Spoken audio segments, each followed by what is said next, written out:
Increment হয়নে? তাৰ পাছত আমাৰ দেখা গ'ল যে অকল এইখিনি বস্তুৱে কৰিলে নহ'ব, আৰু লাগিব মোক যে মোৰ হাতত 5টা পেইন আছে, 5 pains I have and you have 3 more pains. What is the total number of pains? 8 pains. মোৰ হাতত 5খন বহি আছে, তোমাৰ হাতত 3খন বহি আছে, টোটেল নম্বৰ অফ বহি 8. মোৰ হাতত 5টা আপেল আছে, তোমাৰ হাতত 3টা আপেল আছে। এতিয়া আমি বাৰে বাৰে একেটা অংককে কৰি থাকিম নে? 5টা আপেল যদি হয়, 3টা আপেলৰ লগত এবাৰ কৰিলো, 8টা আপেল পালো। 5টা পেনৰ লগত 3টা পেন যোগ কৰিলো, আকৌ 8টা পেন পালো। বাৰে বাৰে একেটা অংককে কৰি আছো দেখোন। তাৰমানে আমাক কি লাগে? আপেলটো গুচাই দিব লাগে,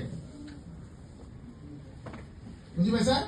পেইনটো গুচাই দিব লাগে, কি থাকিব? 5 আৰু 3 থাকিব।